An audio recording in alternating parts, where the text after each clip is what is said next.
Welcome, dearly beloved, anointed ones. Be careful who you try to bury. Some souls don't die in darkness, they germinate.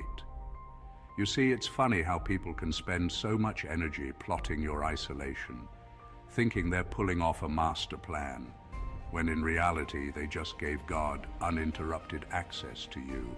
It's almost poetic. They wanted you to vanish, but all they did was give your destiny some peace and quiet to load its next update. Psychologists say isolation can break the average person within 90 days, but chosen ones. Isolation is our boot camp. It's where we stop bleeding for validation and start breathing divine revelation. While they were busy high-fiving each other over your supposed downfall, you were being reintroduced to the version of yourself that no longer fits into their small-minded storyline. And now look at them, the same people who once whispered, "Nobody wants you," are choking on regret as the universe plays the plot twist they never saw coming. Their punishment turned into your promotion. The silence they used as a weapon became your sanctuary. The loneliness they thought would finish you became your initiation into power. It's the ultimate irony. They tried to exile you from relevance, but you walked out of isolation glowing like someone who discovered Wi-Fi in the wilderness, fully connected to God, fully upgraded, and absolutely untouchable. So let's talk about it, how their plan to isolate you backfired terribly, and why the regret they're choking on isn't just emotional, it's karmic. Number one, they thought isolation would break you, but it became your spiritual laboratory. They thought isolating you would destroy you.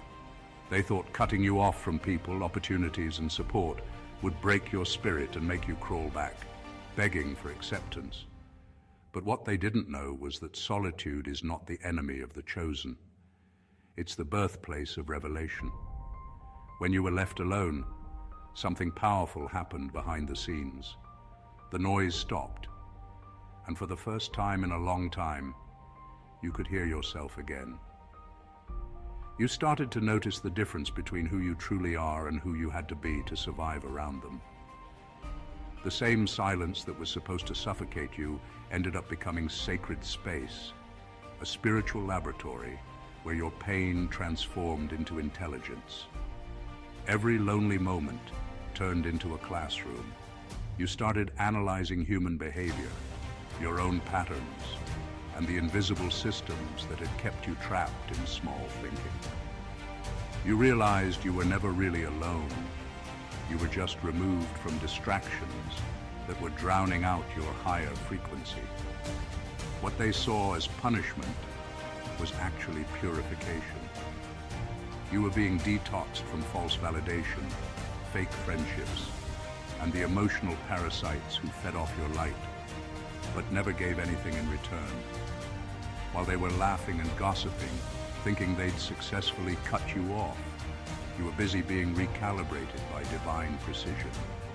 The isolation stripped away the unnecessary and revealed the essential.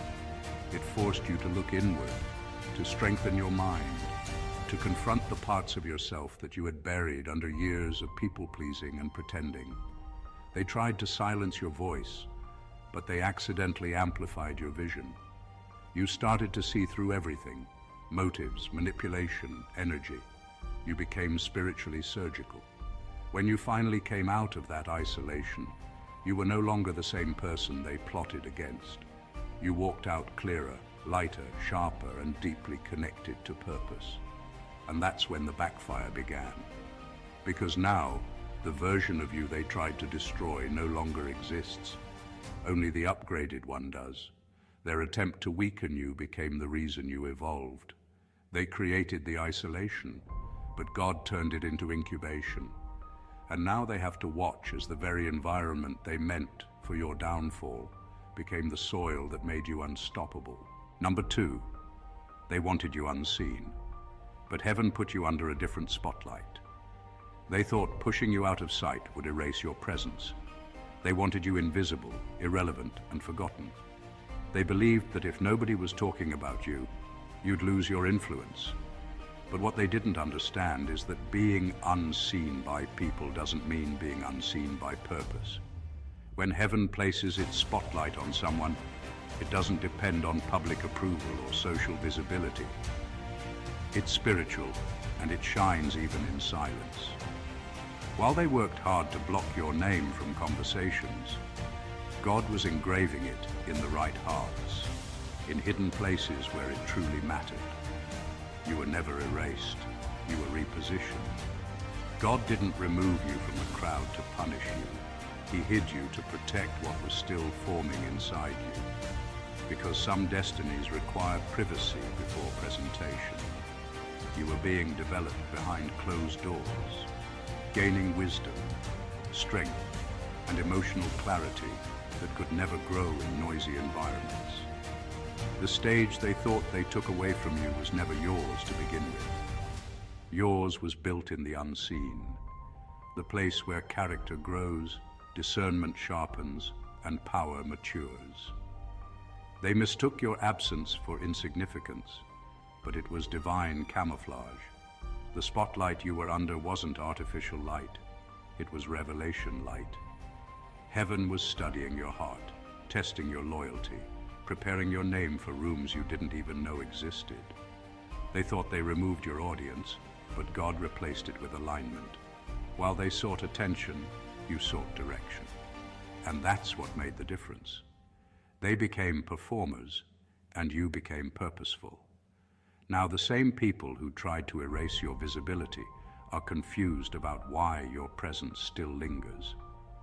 They see doors opening for you without understanding how, because they can't comprehend that divine timing isn't about who sees you. It's about who's watching over you. You were never forgotten. You were being formatted. God had to take you off their stage to place you on his. And now that your light is breaking through again, it's brighter, wiser, and untouchable. They hid you thinking it was the end, but heaven used that very moment to announce your beginning. They didn't realize they were never capable of dimming what God himself intended to reveal. Number 3, isolation didn't kill you, it edited you. They thought isolation would ruin you, but it actually edited you. The version of you that walked into that lonely season wasn't the same one that came out. When people cut you off, they thought they were removing your support system, but what they really did was remove distractions that were diluting your identity. In that stillness, you started seeing everything clearly, who you were pretending to be, what you were tolerating, and what parts of you needed to go. The silence became the scalpel that trimmed away the unnecessary. God used that solitude like an editor uses a red pen, cutting out the false sentences in your story that didn't belong to your true purpose. You started noticing that the old version of you was built around survival.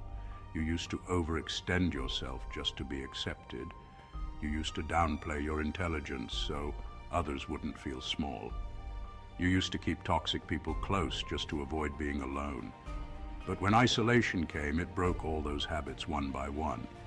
You stopped negotiating with disrespect. You stopped explaining your worth to people who were never trying to understand it.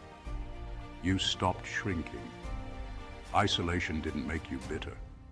It made you precise. It showed you how much time you wasted trying to fix people who were committed to misunderstanding you. The loneliness hurt, but it had purpose. It was the divine editing process where everything that wasn't aligned with your next chapter had to go. You were being rewritten, your mindset, your standards, your energy. The old scripts of guilt, fear, and self-doubt were deleted. In their place came clarity, confidence, and spiritual intelligence. And when you stepped back into the world, you didn't fit into the same environments anymore. You didn't chase the same conversations or crave the same validation. You had been rewritten from the inside out. Now, when those who tried to isolate you look at you, they can't recognize the person they once tried to break. You've outgrown their projections. Their tactics no longer work because you've edited out the weakness they used to exploit. What they saw as rejection was actually a divine revision, and the story that came out of it is far more powerful than the one they tried to erase. Number 4, they wanted you emotionally starved, but you learned to eat from spirit. They wanted you desperate for emotional crumbs, dependent on their validation just to feel seen. They assumed if they withdrew attention, affection, and connection, you'd collapse under the weight of loneliness. But something very different happened. Instead of starving, you started feasting on spirit. You learned how to draw strength from the invisible. You stopped chasing words of affirmation and started hearing divine confirmation. Their silence, meant to punish you, became the space where your soul started eating better food, truth, revelation, and peace. You realized that emotional starvation is only deadly when you believe people are your source. Once you understood that energy, love, and wisdom flow from a higher place, their absence lost its power.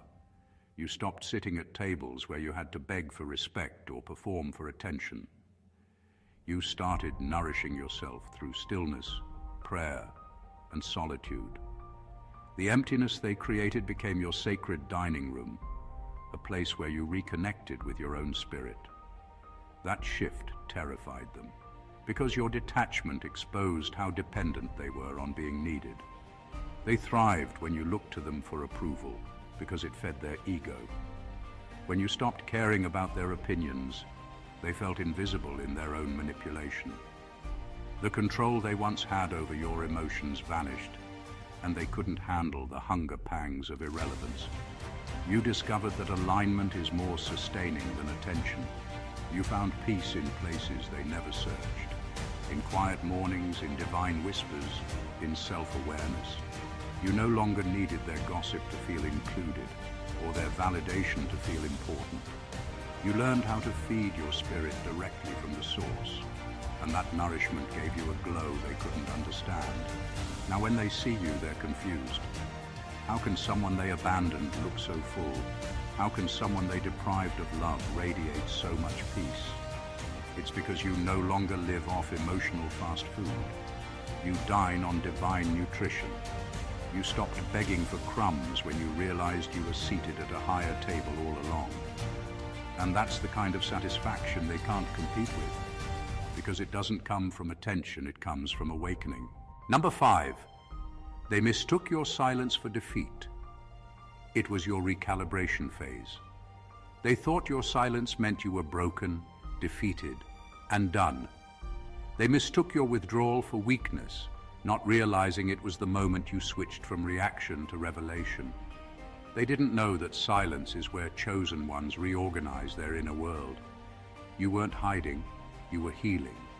You weren't ignoring life, you were integrating wisdom.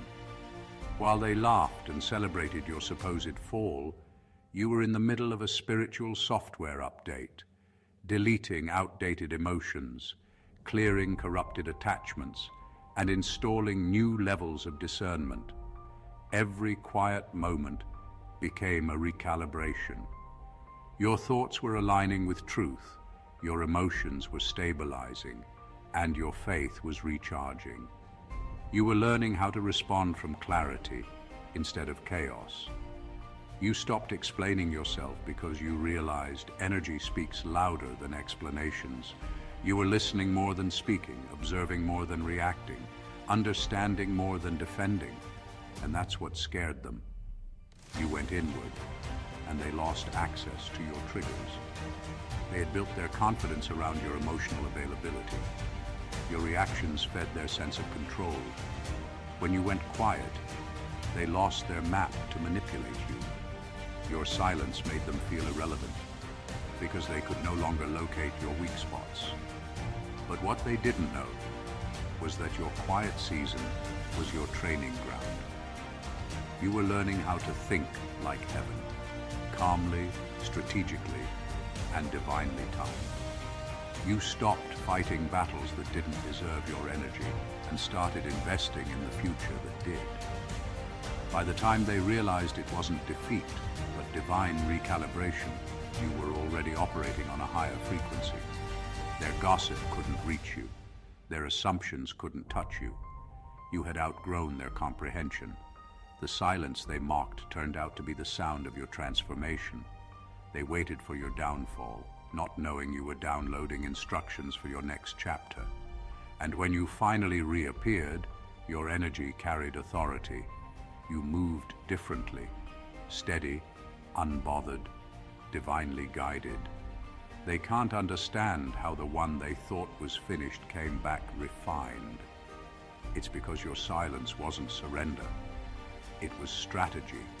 You didn't disappear to lose, you disappeared to realign.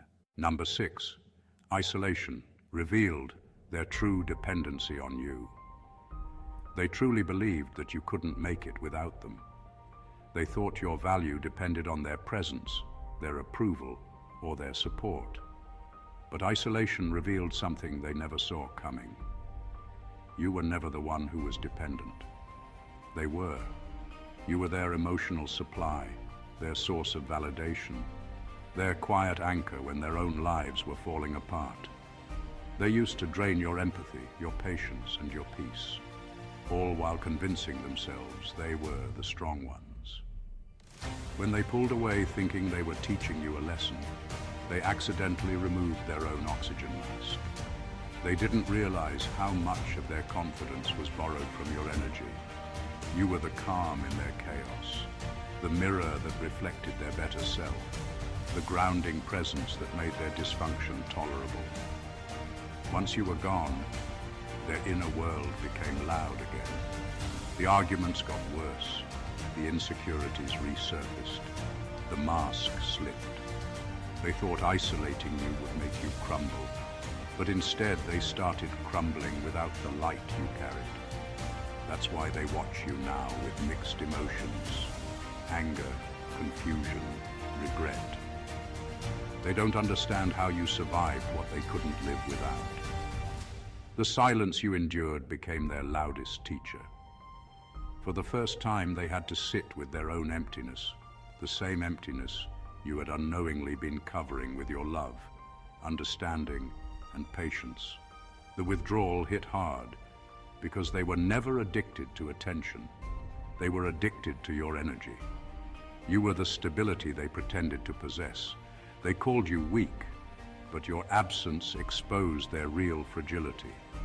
Now they try to reconnect, not out of genuine remorse, but out of desperation to refill what they lost. But it doesn't work anymore, because you've learned something vital. Your energy isn't free, and your light isn't for rent. You stopped being their battery, and that's why they're short-circuiting. The irony is painful for them. The same silence they used to break you became the silence that broke their illusion. They didn't just lose you. They lost the power source that made their darkness feel comfortable. And now, their regret is not about missing you. It's about realizing how unlivable life feels without the energy they once took for granted. Number 7, you became the proof that human abandonment can't cancel divine appointment. Their rejection was supposed to end you. They thought walking away would erase your relevance, silence your voice, and strip you of purpose. They thought your story was over the moment they stopped showing up. But the truth is, their departure was the divine signal for your next chapter to begin. When people abandoned you, heaven didn't panic. It prepared. Because divine purpose isn't written in pencil, it's carved in spiritual permanence. No human decision can rewrite what God already authored about your life. At first, it hurt deeply. You questioned your worth, your timing, even your purpose. But somewhere in that pain, you realized something sacred. The absence of people didn't mean the absence of God. The emptiness they left behind became a meeting place between you and the divine. You learned that destiny doesn't need a crowd to be confirmed. It only needs obedience. And when you started walking in that understanding, everything shifted. You stopped trying to convince people to stay and started recognizing that some exits are divine strategies, not personal failures. Their rejection became revelation. It exposed how much power you had given to temporary people over a permanent calling. It forced you to see that what's ordained for you doesn't need external validation to come alive. God used their absence as proof that your life's direction isn't controlled by human loyalty, but by divine appointment. The very ones who tried to dismiss you unknowingly made space for your expansion. They didn't end your story, they edited themselves out of it. Now you've become living evidence of spiritual sovereignty. You're proof that human approval is optional when divine assignment is active. You didn't need their apology to evolve, and you didn't need their support to rise.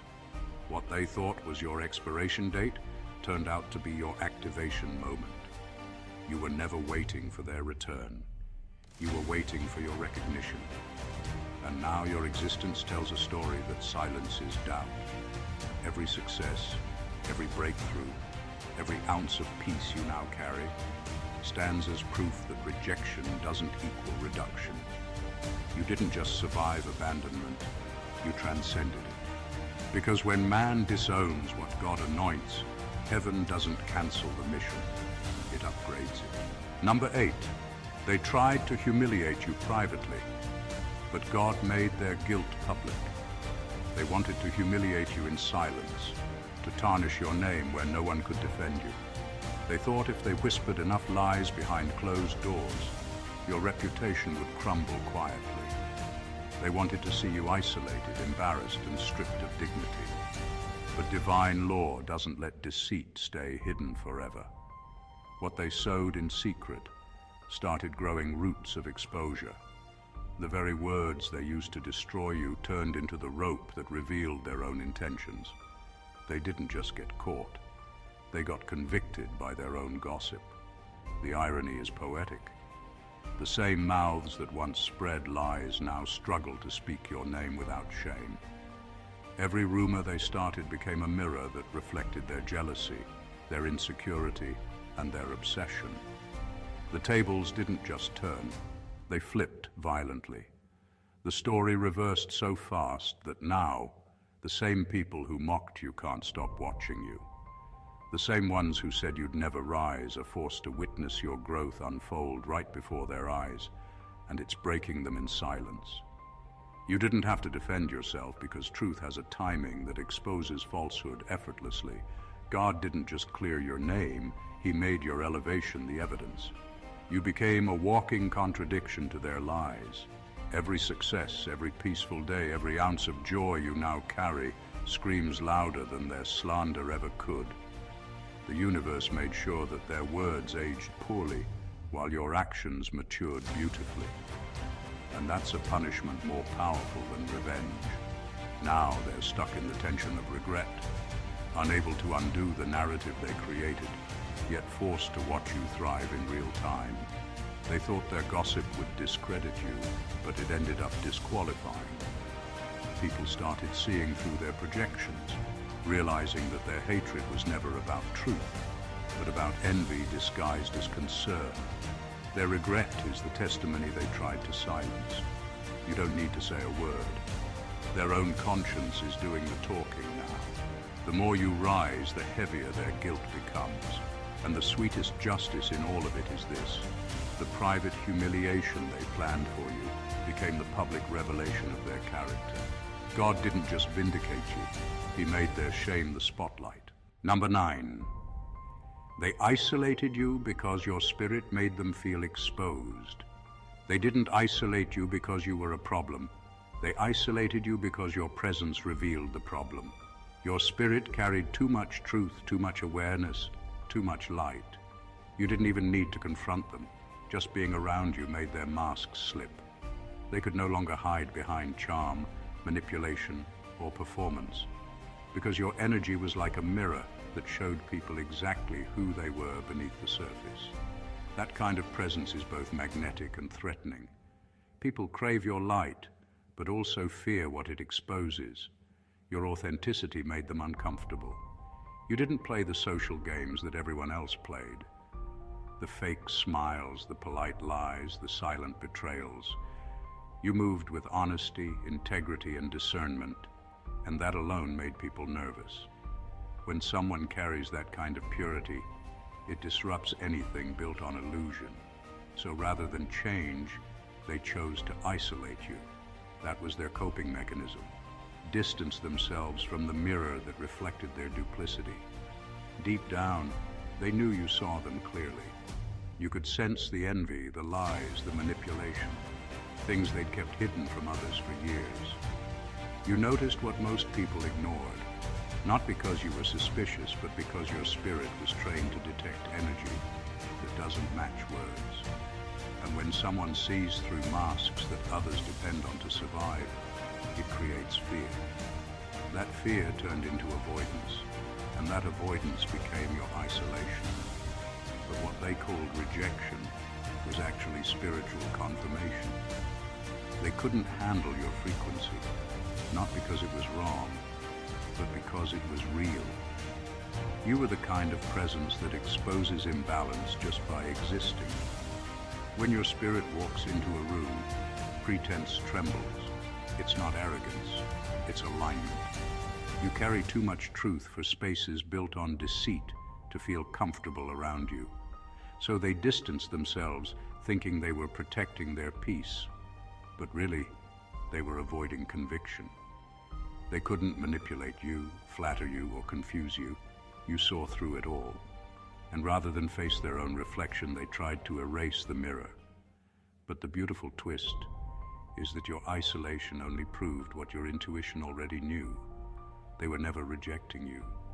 They were retreating from truth. Number 10, what they called abandonment. Heaven called an audit. What they called abandonment was never really about rejection. It was a divine audit. God wasn't punishing you. He was reviewing your connections. Every person who walked away was part of a spiritual accounting process, revealing who was truly for you and who was secretly against you. It wasn't about loneliness, it was about accuracy. God doesn't bless confusion, and He won't allow contaminated energy to travel with you into your next level. So, when people started disappearing, it wasn't a coincidence, it was clearance. Heaven was cleaning your circle, not to hurt you, but to free you. At first, it felt like loss. You questioned why certain people turned cold, why relationships suddenly fell apart, and why those you trusted most seemed to vanish without warning. But as time passed, you began to notice something deeper. Every exit revealed something that presence had been hiding. Their departure exposed the truth that their loyalty was conditional, their respect was performative, and their love was self-serving. They were attached to your benefits, not your being. And God saw what you couldn't see while blinded by emotion. The audit wasn't about revenge, it was about revelation. It showed you who drained you, who deceived you, and who disguised themselves as supporters while secretly hoping for your downfall. The isolation was heaven's way of balancing your spiritual books, removing emotional debts, closing unpaid chapters, and correcting energetic imbalances. You didn't lose anyone who was meant to stay. You simply lost illusions that were never meant to last. By the time the audit was complete, your soul's balance sheet was lighter, clearer, and far more valuable. The people who left made room for alignment, for genuine souls who see you, not just what they can take from you. You realized that what looked like subtraction was actually multiplication in disguise. Fewer people, but more peace. Less noise, but more purpose. Now, when you look back, you understand that heaven never takes away without upgrading what remains. The audit wasn't personal, it was preparation. And when it ended, you came out wealthier in spirit, stronger in discernment, and surrounded only by those who passed the test. What they called abandonment turned out to be divine reorganization, and your soul came out in profit. Number 11, they thought you'd lose your voice, but you found your frequency. They thought cutting you off would silence you. They thought removing your platform, your support, your audience would erase your influence. But what they didn't understand is that divine voices don't operate through microphones. They operate through frequency. You were never designed to speak on a human volume level. Your message was built to travel through spirit. So when they muted your environment, they unintentionally tuned you into your higher bandwidth. Silence became your amplifier. Isolation wasn't an interruption, it was calibration. When no one was listening, heaven was. You stopped trying to be understood, and you began to transmit.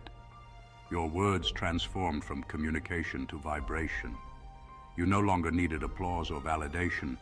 You became frequency itself, untraceable, unbreakable, and unreachable to anyone who operates in noise. See, your voice was never meant to echo through shallow rooms. It was meant to resonate through dimensions.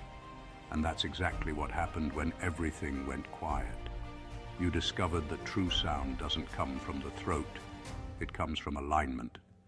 The more you healed, the clearer your signal became. The less you chased validation, the purer your tone grew. You started speaking energy before language, and even without saying a word, people began feeling you. Now your presence alone communicates what your words once carried. The same people who tried to mute you are now haunted by your vibration, because you no longer speak from pain, but from power. They can't block a frequency that transcends their wavelength. You evolved from voice to vibration, from noise to resonance, from influence to impact. They thought your silence meant defeat, but all it did was refine your signal. You found your divine frequency, that rare tone that pierces illusions, awakens souls, and shakes hidden foundations. And that frequency, it can't be censored, silenced, or simulated. It travels beyond their gossip, their control, and their comprehension. They tried to end your sound, but you became sound itself, the living echo of heaven's truth, vibrating through human form. Number 12, they created distance. And that's exactly what exposed their dependence. They thought creating distance would give them power. They believed removing you would leave you gasping for their attention, crawling back for scraps of acknowledgement. But distance has a funny way of flipping the mirror. It doesn't just show who was strong enough to walk away. It shows who was secretly leaning the hardest.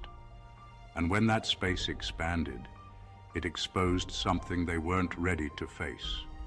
You weren't the dependent one. They were. They didn't realize how much stability your energy provided until you were no longer there to absorb their emotional static. You were their calm in disguise, the silent order in their chaos. Your energy balanced rooms, diffused tensions, and masked dysfunction. Without you, their emotional architecture began to crumble. Their tempers got shorter.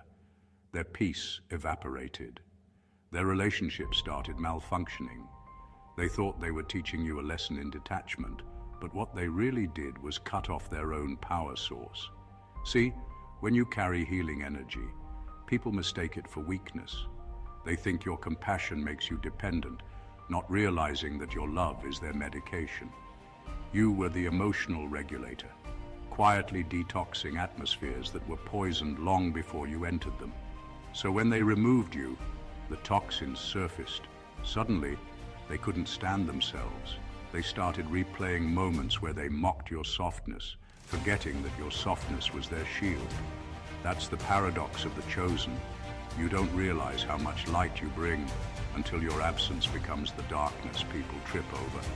They thought distance would make you disappear, but it only revealed how hollow their structure was without your spirit holding it up. You didn't lose anything. You simply stopped subsidizing their imbalance. Now the very people who thought they were protecting their pride are choking on regret. They're discovering that peace was never in control. It was in connection. And that connection, it was you. The distance they created has become their mirror, one that reflects their dependence more clearly than your presence ever could. Number 13, isolation, forced you to discover the supernatural version of yourself. Isolation has a strange way of stripping you down until only truth remains. When everyone disappeared, when the phone stopped ringing, and the crowd that once fed your self-worth vanished, something divine began to emerge from the silence. You didn't just survive isolation. You met the version of yourself that was never dependent on validation. You met the supernatural you. All your life, you were taught to measure your worth through what others mirrored back to you. Family approval, friends' acceptance, society's standards. But when isolation came, it shattered every illusion that wasn't authentically yours. Suddenly there was no one left to clap for you, no one to affirm your choices, no one to translate your purpose. And that's when the voice of God grew louder. Isolation didn't make you lose connection. It cleared the static. What felt like abandonment was actually calibration. Heaven turning down the world's volume so you could hear your true frequency. In that silence, you realized you were never just a body trying to fit in. You were a spirit training to stand out. You started seeing yourself not as someone who lost everything, but as someone who finally shed the unnecessary. You were stripped of dependency, of people-pleasing, pretending. The loneliness they thought would destroy you actually detoxed you from everything artificial. And then it happened. That supernatural version of you surfaced. The one that doesn't flinch under pressure. The one that senses energy before words. The one that doesn't pray for escape but for endurance. You became spiritually self-sufficient, sustained by revelation, not recognition. You realized you didn't need people to make you whole. You needed solitude to meet your source. When they left, it wasn't rejection, it was revelation. Because isolation is where the chosen learn their true strength. Not the strength to fight back, but the strength to remain unbothered, unmoved and unstoppable. You found the power that can't be taught, the faith that can't be faked, and the identity that can't be taken. They thought they left you empty, but isolation revealed that you were never meant to be filled by people. You were designed to overflow with divinity. Number 14, their plan backfired. Because they misread the equation, isolation plus faith multiplication. They thought taking people away from you would shrink you. They genuinely believed that isolating you would equal weakening you, that subtracting support would automatically cancel your growth. But what they didn't understand is that God doesn't follow human equations. In divine mathematics, subtraction doesn't always mean loss. Sometimes it's the setup for multiplication. Isolation wasn't your punishment, it was your preparation. When they removed themselves, it looked like a setback. The crowd got smaller, the noise went quiet, the opportunities seemed to fade. But underneath all that stillness, something was growing. The absence they created became the atmosphere God used to reconfigure your purpose. Because faith doesn't multiply in comfort, it multiplies in confinement. It grows in the dark, in the uncelebrated places, in the seasons where nobody claps or checks in. You became like a seed, buried, not dead. Every chosen one understands that divine growth often looks like disappearance at first. The ground doesn't reveal what's germinating beneath it, and while they thought you were finished, you were developing roots, spiritual systems strong enough to sustain the next level of expansion. That's the part they misread. They saw isolation as exile, but heaven saw it as incubation. They thought silence would shrink your impact. Instead, it multiplied your clarity. They thought distance would kill your influence. Instead, it deepened your reach. They thought absence would erase your name. Instead, it engraved your purpose into eternity. Every calculation they made was built on the wrong formula. They forgot that when faith enters the equation, the rules of the natural world stop applying. Now you're blossoming in the very soil they buried you in. You're growing without permission, succeeding without validation, and shining without their spotlight. That's why they're uneasy, because they're watching the supernatural law they never believed in unfold before their eyes. They subtracted your connections, but didn't realize you were connected to the source. They removed your audience, but God became your amplifier. Their plan backfired because they miscalculated your foundation. You were never powered by popularity. You were powered by purpose.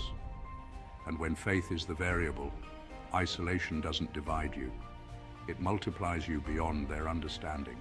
Everything they did to bury you became the blueprint for your resurrection. They thought isolation would silence you, but it actually synchronized you with heaven's rhythm. Every attempt to break you became the pressure that refined you. What they called exile was really elevation in disguise. You didn't just survive separation, you evolved through it. The version of you that walked into isolation isn't the one that walked out. You went in searching for connection. You came out carrying divine conviction. Now, you see why it all had to happen exactly as it did. The silence that once scared you became your sanctuary. The distance that felt like rejection became your classroom. The loneliness they weaponized became the womb of your awakening. You learned how to eat from spirit, how to live from revelation, and how to grow in places that weren't designed to nurture you. That's not luck. That's divine architecture. God didn't just sustain you through isolation. He expanded you through it. And here's the poetic justice. While they were busy watching to see if you'd fall, you were busy learning how to fly. Their absence taught you who you are without the noise, without the validation, without the crowd. You no longer depend on what left, because what stayed, your faith, your fire, your focus, was all you ever needed. The isolation they cursed you with became your greatest investment. And now, they have no choice but to witness the return on that investment, a version of you that no longer fits in their old narrative. The tables didn't just turn, they transformed. You became the evidence that divine purpose doesn't crumble under isolation. It multiplies through it. And now, every whisper of regret they carry is just confirmation that you graduated from their manipulation. You didn't lose people. You lost parasites. You didn't lose support. You lost distractions. You didn't lose time. You gained alignment. So when you look back, don't see isolation as punishment. See it as promotion, because it didn't just reveal who they were. It revealed who you are, the chosen one who can't be subtracted from destiny, only multiplied through faith. If this message spoke to your spirit, make sure you subscribe to the channel, like this video, and share it with someone who's walking through their own isolation season. Leave a comment below about what resonated most with you. Your story could be the light someone else needs to find their strength again. God bless you.